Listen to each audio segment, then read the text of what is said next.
Omukyalo mbagambye omukyalo oyo yankubira nangamba akomawo mu biseera bya Ebola ate Ebola laba bwajja. Anyway, thank you so much guys for watching this channel. My name is Morris Jordan Kawesa, straight out Aromatic Entertainment. You know, I'm ever so proud to pronounce that, or to say, oh. Alright, thank you so much guys for watching this channel. My name is Morris Jordan Kawesa, straight out Aromatic Entertainment. You know, whenever I come in the camera and say I'm from Aromatic Entertainment, I just feel so happy. I just feel so proud of that, and I just feel so good. Nanga, thank you. I can swear to no bulungi nange ndi very fine. Ndi bulungi nnyo okubena ngate jemulira ndi musanyufu okubena nga mulabye films zaffe ennungi nemuzagala. Yes. Lunaku lwa leero erere naku zomwezi ziri 7 omwezi gwa 8 2026 njagala kutwala mukisa guno oku-announcinga nti leero maze nze najja wano ne mbagamba nti nkola airport pickup ne mumpagira bana embebaza mwebale nnyo mwebalire ddala abampagidde mwe n'aba clients bange bonna okuva mu mawanga gonna. Sijja menya nti oba mu Arab countries oba mu European countries, sijja kumenya nti no bansi kyo kuba mbadde nfuna ba clients from different countries. Naye olunaku lwa leero ngenda kuza omwezi 7 omulimu gwa airport pickup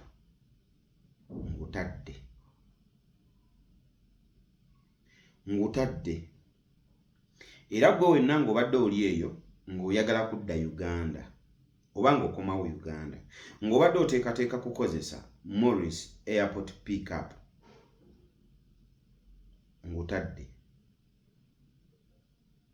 okujjako bookings zembadde nnina zo ngenda zikola ziggweyo.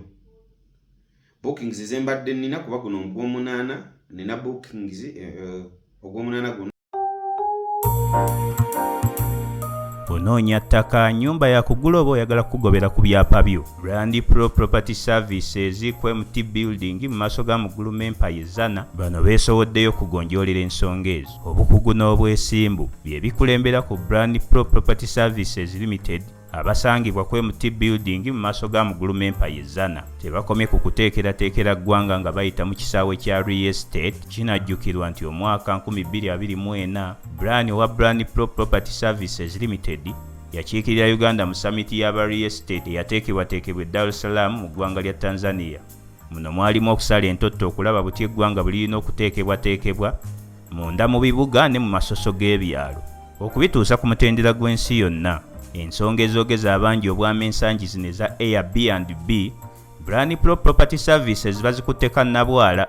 Mu buufu buno omwana omuwala atwalibwa mu nnyumba erimu buli kalonda yenna n'alowooza nti yabba baabuwe ng'ali mu kipangisa ekiggwako mu nnaku 3.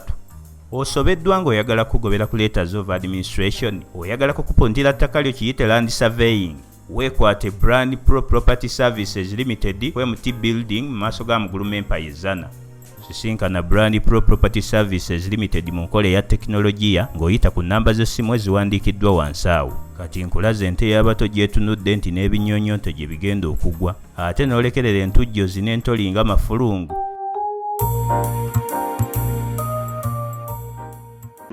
Nina bookings ziri 10 ogw'omunaana, ogw'omwenda mbadde nakafuna bookings 6, ogw'ekkumi nakafuna bookings 3.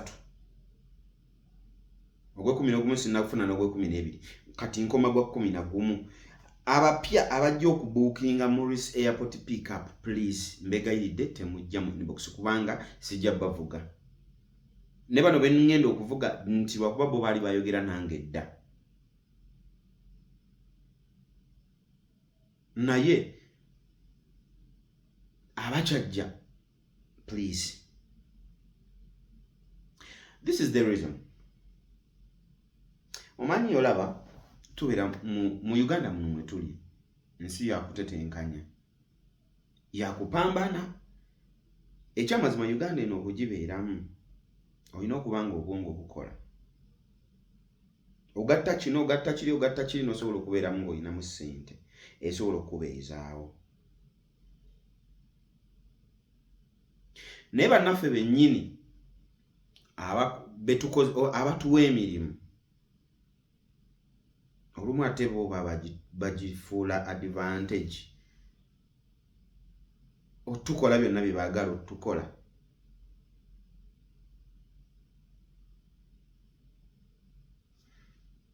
Tubadde emabegakaawo tubadde tetuvuga bulungi bantu aba airport pickup kyekituufu nga tetukyavuga bulungi bantu olwa Ebola outbreak eno olwa break ya Ebola ebaddewo nti abantu babadde tebakyajja bulungi mu Uganda, so scarcity ebaddewo. Era nina n'omuwala gwe nalaba wa airport pickup simujjukira linnya naye yajja ku kisaawe awo n'agamba ng'ekituufu ekisaawe kikalu ng'ekisaawe kikalu nga tuvugayo omuntu omu nomala ebbanga nga tovuze muntu kubanga ne bookings zinali nina mu period eyo zonna zaali za stoppinga ne tuziproceedinga mu maaso. Naye kati byazzeemu okuba nga tebinaddamu kuba birungi ne byazzeemu okutaataamukko nti kati osobola okufunayo olina kkubiraye osobola okufunaafunayo tekibadde nga wali Ebola gundi weebereddewo. Kakati twalimu eyo scarcity ya Ebola we yaliwo ku kisaawe nga tewali bulungi bantu. Omuntu n'ankubira essimu ali USA wabula gana amanya ngenda tandika kati ebifaananyi by'abantu obiteekawo wano. Yali USA anyway for privacy ekifaananyi kigenda kiteekawo. Nankubira essimu nangamba Morris kyekiriwo konze ndi bulungi mwana oli wakabi konze wali kusiima okola byokola tubisiima konze thank you. Naye nalabye okola airport pickup konze yes. Ngenda kukomawo naye ebbanga lyaŋŋambira okukomawo ate Ebola we yabeererawo so natasobola kudda. Omuntu bw'aba agenda kudda kuba abamu bagamba nti no kankusindikireko deposit ne deposit oyo olumu nze simukwata era olumu sikkiriza muntu kunsindikirako deposit neryo nalisibikkiriza emabega wabula kati mbikkiriza era nsaba deposit. Bw'ogamba nti nokomawo olunaku bwe ruti nkugamba bw'oba ogenda kukomawo ne tuteesa olugendo nga lwa mitwalo 10 nkugamba waakiri nteeraako emitwalo 2 kubanga era nakyo kibaawo nti omuntu najja ng'omugambye nti no jangu ku kisaawe nti ngenda kutuuka ku ssaawa essaawa bwe ziti lunaku bwe ruti najja ku ssaawa n'ovuga emmotoka n'ovuga amafuta n'ogenda ku kisaawe n'omulinda ku ssaawa ze yakuwadde. By the way ebyo munansonyiwa n'ebyo byo bikolebwa nnyo ba house managers bimanyi okukolebwa ba house managers abatabikola thank you naye bimanyi okukolebwa ba house managers abamu nti ajja ku kisaawe akubukinze nti nkomawo ku ssaawa katugeze 8 ez'ekiro n'omulinda ku kisaawe n'ovuga n'ogenda ku kisaawe n'obanze ntuukawo before 30 minutes before the arrival. Era omuntu bw'aŋŋamba ntuuka ssaawa 8 nze 7 kitundu mba wendi ku kisaawe. Kati najja ssaawa 8 wooli ogenda okulaba 8 guweze gwe yagambye nti ajja n'omulinda ogenda okulaba 8 dakiika 10 tatuuka ku arrival. Nkubira omugamba kakati bunnaye wagambye otuuka 8 ati kati 8 wendi sikulaba nti nze waliwo mukwano gwange nagwe nkomyewo naye kati oli amunonye aze ne boyfriend we yaze n'amunona ne kati babadde balinamu ekifo kati ne baŋŋamba nti naawe tukutwale ngenze munnange baayi naye Morris munnange sorry nga nsubidde okulabako munnange Morris baayi take care maybe next time. Ekitegeera gwe tomanyi nti nze nvuze amafuta okuva gye mbeera kuba tomanyi gye mbeera kuba sisula ku kisaawe naye tomanyi nti nvuza amafuta okuva gyembeera paka ku kisaawe.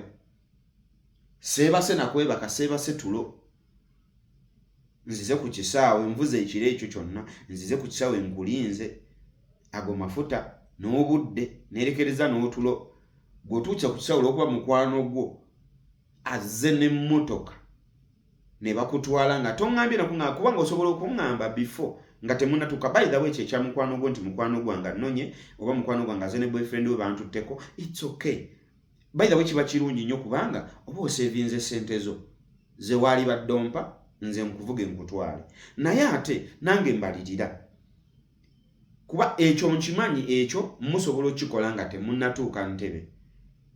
Eyo pulaani ne mugikolera e Dubai nga musimbula.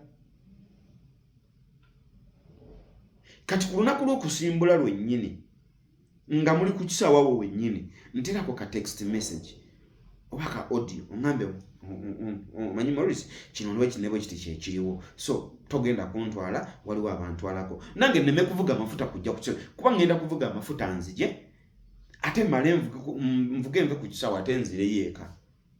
Kitegeeza nvuze to and flow, amafuta agazze ogwokyeza n'agazzeeyo n'obudde gwe tombaliridde. Olw'okuba ofunye mukwano gwako tutteko, inform me before. Eyo si yebadde ensonga wamma. Nga so nagenda mu nsonga, njagala kusooka kujjukizaako nti show zaffe eno zino ezibeera ku Morris Jordan's Cape Media ziwagirwa bannaffe aba She Scents and Cosmetics. She Scents and Cosmetics be bannaffe abatunda ebizigo. Gwe ngoyagala kubeera nga oyerukamukko aba oyagala kusigala ku kalayo eno eya bulijjo naye nga glowing erabika bulungi, bannaffe aba She Scents. Ate nga She Scents CEO wa She Scents ye Annie wa Chris. So nolwekyo osobola mu inboxinga ku namba zennyini zengenda okubeera nga nkotera waawo, oba ebipande byaffe bw'oba obiraba, oba osobola okugenda ku TikTok ye emanyiddwa nga Fifi Sebandeke. Sogera ku TikTok eno banga ofunayo enamba mu bio n'obeera nga ate akukolako bulungi nnyo. Tuwagiddwa bannaffe aba Mama Interior. Mama Interior abo bo bali ku beddings, mifaliso, katimba, curtain walls.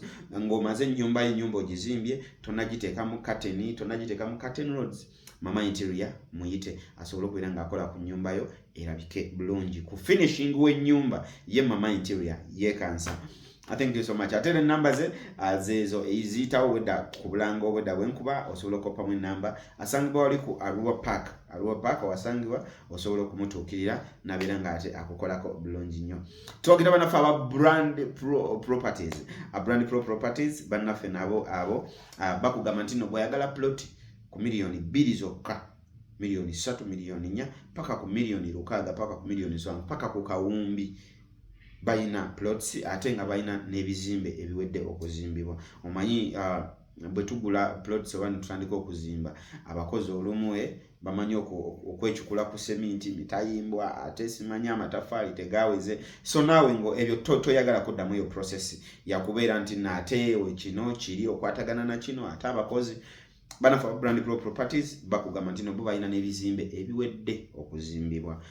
So osobola okubatuukirira n'obeera nga ate osobola okubagulako. Ate njagala leero okuyisaawo kano, nze waliwo endejje Lubugumu, waliwo guest house naye nannyini yo guest house ate yazudde business endala jasobola okuteekamu ssente. Kati guest house yagambye nedda guest house kanjireke kanjijjewo nteeke mu business endala. So gwewe nange obadde ekirooto kyo kyakukola guest house oba kuzimba guest house weziri, ntuukirira nze kwennyini ku namba yange eyo yennyini eri ku screen, nkubiraako oŋŋambe nti nno Morris walanze guest house eri endejje njagala gigula. Enamba y'essimu yo gy'oba onkubirako eri ku screen.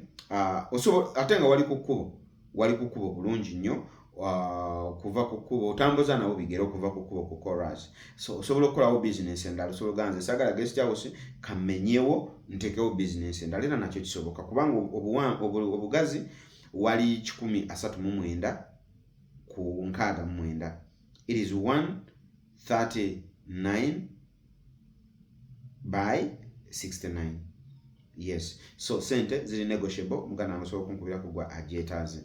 Tuwagira banaffe aba Nikan Resort Hotel. Nikan Resort Hotel tusangibwa Lweza Katale.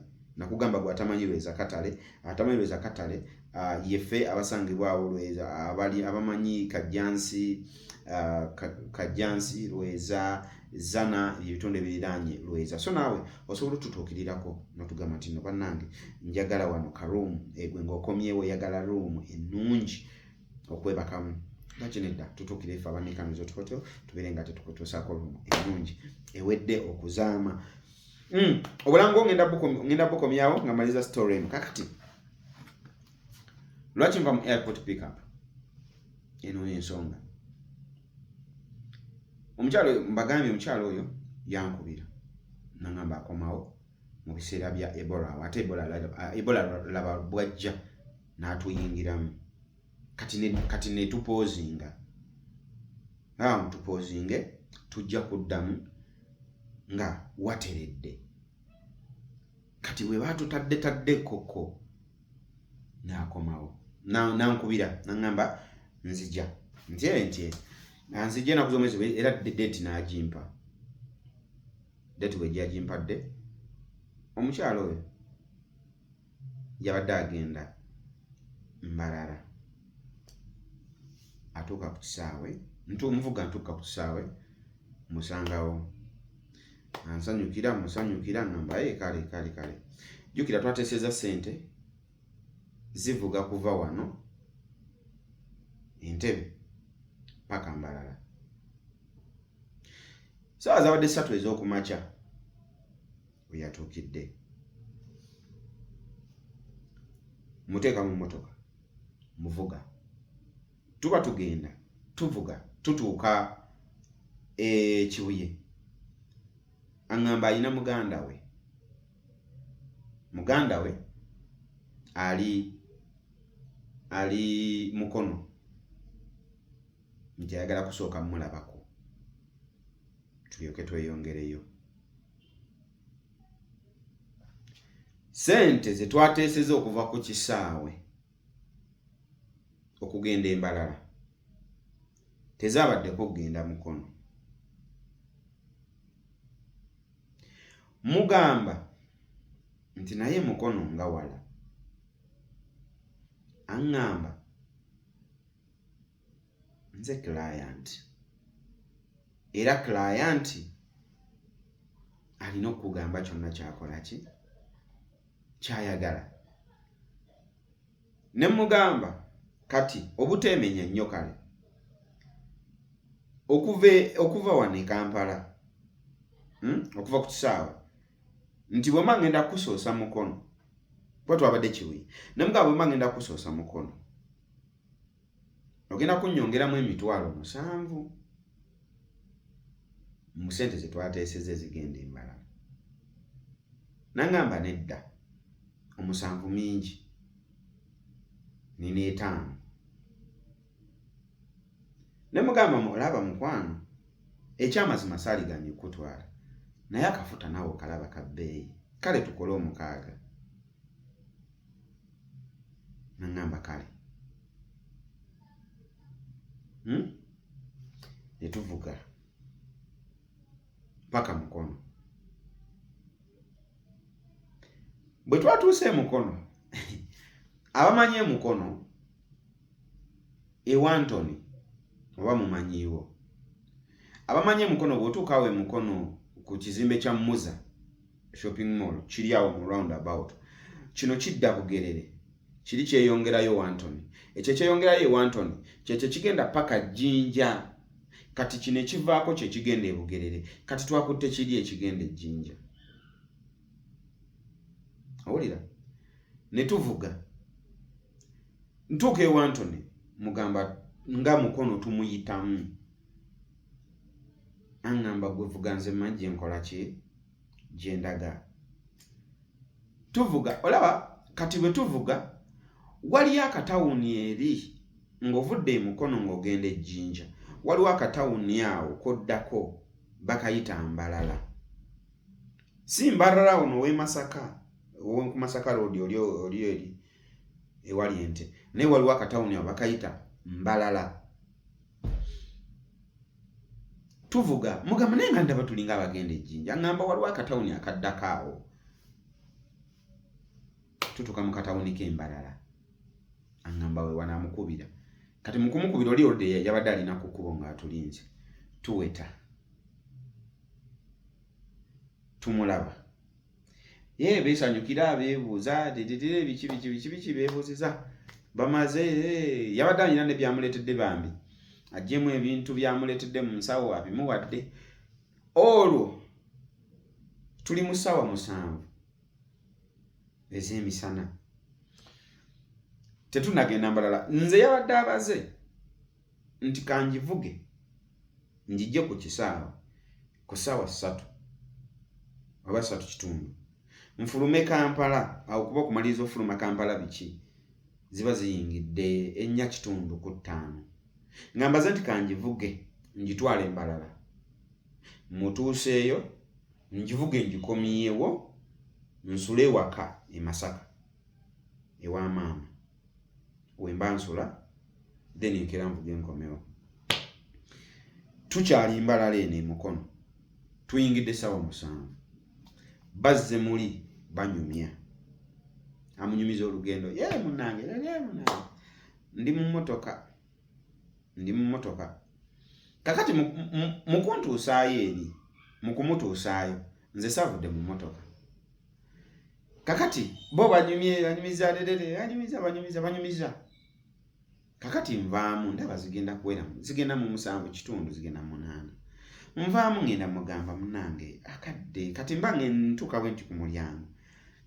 Omukyala oli we twalaze wabaddewo omukyala n'abaana biki omukyala asanyuka. Agamba ono si ye Chris bannange. Kati bambi ne basanyuka nange ne nsanyuka okuba nga meetinze ba fans bange side zeeyo and they were very happy.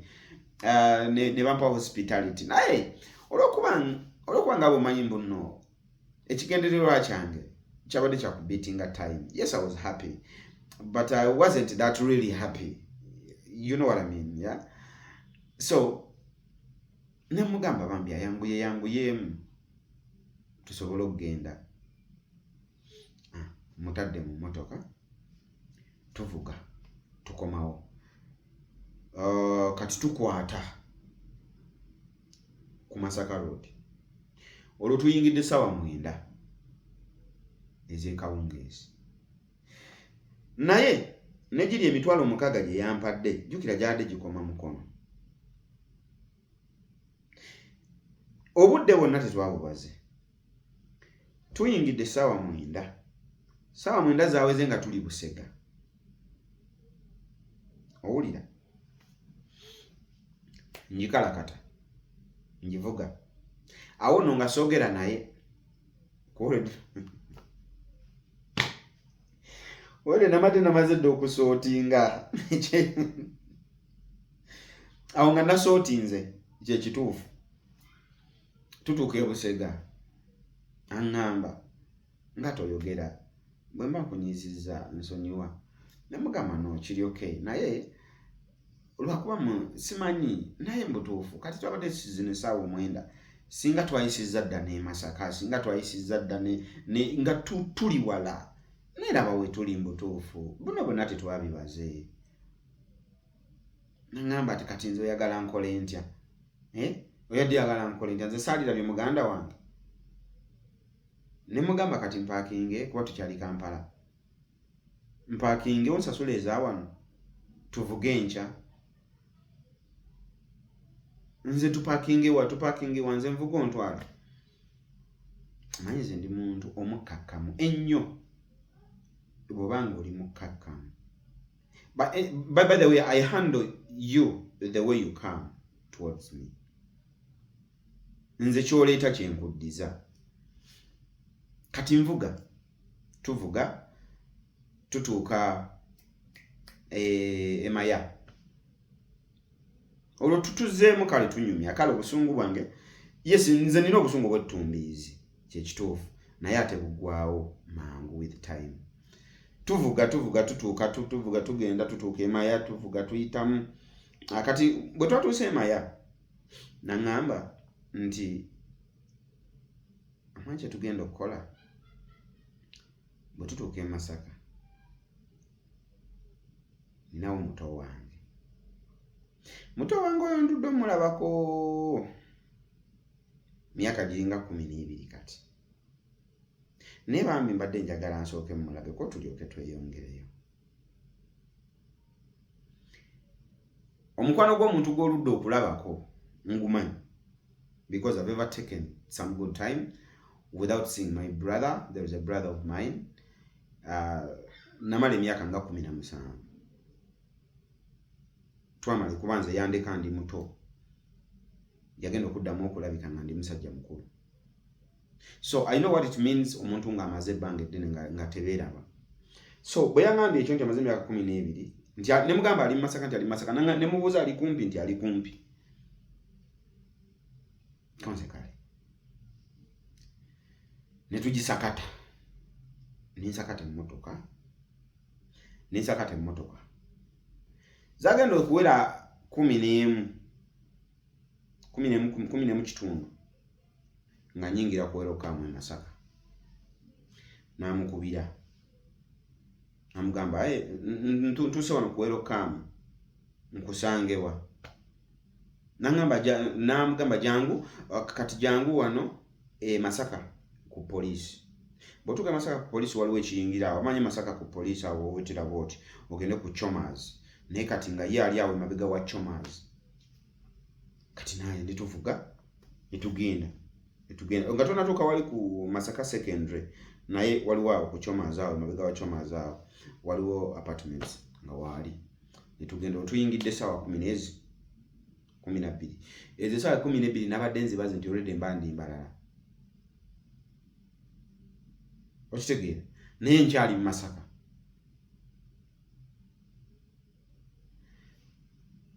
Jukira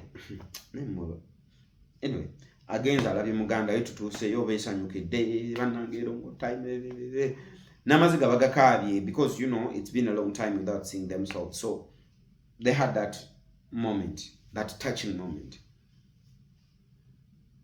Kati bayingidde mu nnyumba. Bayingira mu nnyumba babeera omwo. Nange ne nfulumamuko mu mmotoka nenzira ku masimu gange. Mmotoka mwabaddemu nga saagala njikooye nga bw'omanyi oyimirira ne weegololamuko. Jukira nagivuze ne njijja entebe ne njitwala embalala kati njijje embalala eri omukono njijje emukono njitutte paka Masaka. Kati nyimiriddemu negololemu tuyingidde 12. Bali mu nnyumba nange nfulumyemu nkubye obusimu bwange. Nkubidde maama ndi wano Masaka naye ngenda mbalala biki n'atandika awo nansabirayo ku ssaala maama.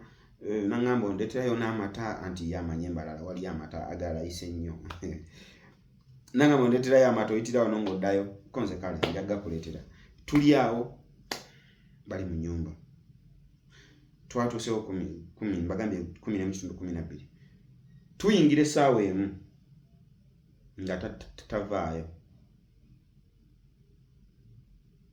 Mukubira essimu saayagadde kuyingira eri munda. Mukubira essimu mugamba mukwano sawa zigenda mu 12 saagala kuvuga budde bwa kiro nnyo mbadde nsaba ojje tugende. Naŋŋamba sebo nze boss wo. Of course nkimanyi you are my boss but you're taking too much time. Nze nganze obudde bwe nabaze because nze bwe mba nvuga mbala nti kati ono omuntu ngenda mutwala e Masaka okumujja ku kisaawe nti e Masaka bavugirawo essaawa 2 ekinene nnyo ssaawa 2 kitundu zebavugirawo e Masaka okuva e Kampala oba okuva Entebbe. Kati nemmanya nti bwensimbula ku 7 ku ssaawa ekinene nnyo 9 kitundu mba ntuuse e Masaka. Nzije mu client mvuge enkomewo emmotoka ejje esule e Kampala esule ku mazzi nti client owokusaawa owokusaawa 5 ez'ekiro mba nsobola nayo musanga kuba emmotoka mba ngivuze nga ngijeyo Masaka nkomyewo emaze okunaaba egenze ku mazzi enaabye ku ssaawa 4 nenvuga nengenda ku kisaawe nsange client omulala atuuka ku ssaawa 5 gwe tombaliridde ebyo byonna wabula gwe olunaku luno oyagala kulwefuga kubajjukira ndi naawe kuva ssaawa 3 ez'okumakya paka kati tuli mu ssaawa emu wabula gwe si byoliko wabula gwe ogamba bugambi nsewa mu your client. Yes, I know you my client, but you're taking long. Are you going to pay me for 2 days? Because these are 2 days now.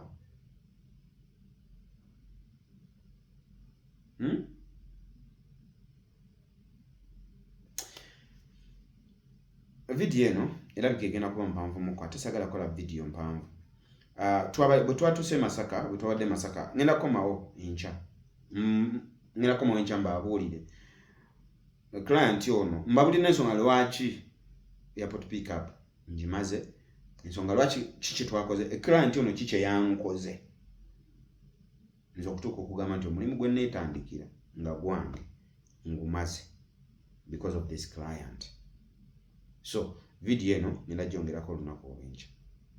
So nekyo for now, musule bulungi guys, I love you so much. But for what I've told you, ebitono bye mbagambyeko nga mbadde nsaba nga temunanjajinga musoke mulinde muwulire ne story y'enkya oba osobola okunjajingiramu eno story gye mbazimbidde for now. Thank you so much. Morgedans Kawesa straight out of Aromatic Entertainment. Nyongera okubajjukiza nti films zaffe kweziri, Jealousy kwali, Ignorance kwali, Pick and Play kwali, Savage kwali. Films zaffe nnyo zikyaliko zonna. So nakyo beera nga ate oli updated osobola okuziraba. Morris Jordan Kawesa straight out of Aromatic Entertainment. I love you so much and have a blessed night. Bye bye.